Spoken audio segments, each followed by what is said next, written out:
মানুষ যখন একা থাকে তখন সে নিজের থেকে তার প্রিয় মানুষের কথা বেশি চিন্তা করে। জীবনের মানে সেদিন বুঝবে যেদিন সময় আর পরিস্থিতি একসাথে আঘাত করবে। আজকাল মানুষ প্রশংসা করে লোভে আর সমালোচনা করে ক্ষোভে।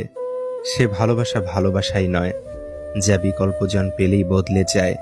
পানি ছাড়া গাছ যেমন বড় হয় না, আঘাত ছাড়া মানুষ তেমন শক্তিশালী হয় না। ঠকিয়ে ক্ষণিকের সুখ নিশ্চিত করা যায়, তবে চিরকাল ভালো থাকা যায় না। ধৈর্য কখনো জীবন্ত প্রাণকে ঠকায় না, বরং উত্তম সময়ে শ্রেষ্ঠতম উপহার দেয়। একবার একা হয়ে দেখো, পৃথিবীতে কেউ কারো নয়। অর্থশূন্যতা দেখা দিলে বুঝবে তোমার পরিবারও তোমাকে ভালো চোখে দেখবে না। পৃথিবীর সবচেয়ে ভয়ঙ্কর রোগের নাম হচ্ছে মায়া, যেটা মানুষকে মৃত্যুর আগে জীবন্ত লাশ বানিয়ে দেয়।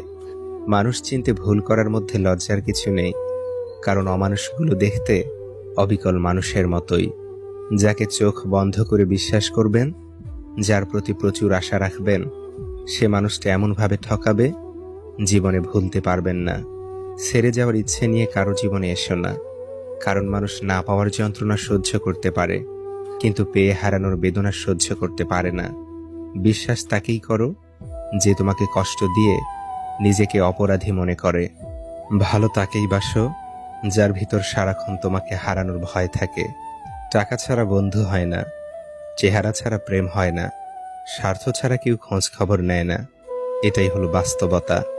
যে অন্যকে ছেড়ে তোমার কাছে আসতে পারে, সে তোমাকে ছেড়ে অন্য কারো কাছে যেতেও পারে। ভালো থাকার জন্য না, ভালো রাখার জন্য কাউকে ভালোবাসা উচিত, কারণ অন্যকে ভালো রাখার মাঝেও নিজেকে ভালো রাখা যায়, সুখে থাকা যায়।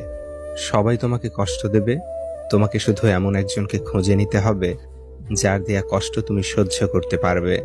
মানুষ তার নিজের মনে আঘাত না পাওয়া পর্যন্ত বদলাতে পারে না। যে যত বেশি আঘাত পায়, সে তত বেশি বদলায়।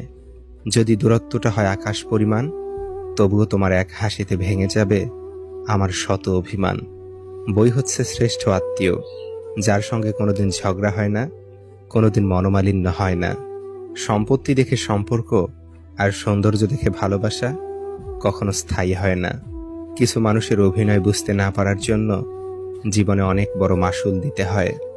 দানে কখনো ধন কমে না, ক্ষমায় কখনো ক্ষমতা কমে না, নম্রতায় কখনো মর্যাদা কমে না। পৃথিবীর কেউই আপনার মূল্য নিয়ে ভাবে না, সবাই আপনার কাছ থেকে কিছু প্রত্যাশা করে। মানুষ প্রতিষ্ঠিত হওয়ার পরে যে ব্যবহারটা করে, সেটাই তার আসল চরিত্র। পাখি হয়ে ওরা সাথী হারানোর আর্তনাদ বুঝে, আর তুমি প্রিয়জন রেখে